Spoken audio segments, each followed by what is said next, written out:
ito na. Part-time na tayo sa Uber ngayon. Kinuha na natin yung sweldo natin sa 14 days. 1, 2, 3, 4, 5, 6, 7, 8, 9, 10, 11, 12, 13, 14, 15. 1,500 in 14 days. Not bad. At pasok muna tayo sa trabaho ngayon. Yan. Mamaya, paglabas natin sa trabaho, mag-Uber ulit tayo. Yan, part-time lang. Hindi, nakakawala na ng stress kasi may pangbayad na tayo ng sasakyan. At saka insurance, nakuha na natin. Nakuha na natin yung insurance saka pangbayad ng sasakyan. May tubo pa. Di yung sahod natin sa ating regular job, yun ang ating pag-ipon, pag-ipon natin. Ayan. So ngayon kayod lang tayo. Punta tayo ng work. Abangan nyo mamaya, mag-Uber ulit tayo. Alright. Kakusal TV signing out. Thank you mga kapatid. Yun Yan. Nalabas tayo sa trabaho. 5 o'clock na. No? At tayo didiretso mag-Uber kahit naka 3 hours tayo. No? At yung pondo natin sa Uber, kinuha ko na. 14 days yun. 1,005.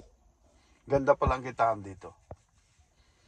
Sana nung kabataan ko pa to ginawa. Pero okay lang. Hindi pa huli ang lahat. Sabi nga ng misis ko, bakit ang dami nating pira sa buwan na ito? Sabi ko, okay lang yan. Tanggap lang ng tanggap.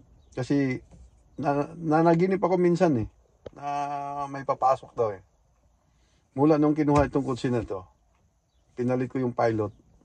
Yun, nag-umpisa. Ang daming pumasok. Kukunti yung palabas. Yun ang ganun. No? Ayan. Yung YouTube natin, hindi natin naasahan yan. May $88 tayo doon. Ipabigay na natin yan. At may grasya din dito. May bigay din tayo. Kayod lang. Mamaya, tingnan natin yung magkano yung ating masweldo. Ayun.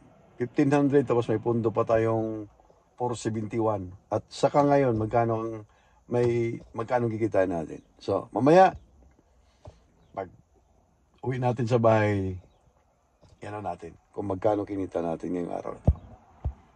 Ayos! Nakakawala ng stress. Kayod lang tayo. Ayan. Nasa tao ang gawa, nasa Diyos ang awa. Lihok tao, kay tabangan ta ikaw. Ayan. Alright, guys. See you later mga guys, mga kakusa. Ayan. Amigay tayo. Amigay tayo ng ayuda. Pag sana tuloy-tuloy ito. Para maganda naman nating ipamigay. Alright mga guys, thank you. See you later. Alright. Yun Yan, tapos na tayo mag-drive ng Uber, Ito yung kinita natin ngayon. May ipon na naman yan. May kukubrahin na naman tayo sa Lunes. Relax muna. Manood tayo ng New York Mets. Go, New York, go! Yun, mga kakusa. Ito yung kinita natin. Alright. Tuloy-tuloy lang.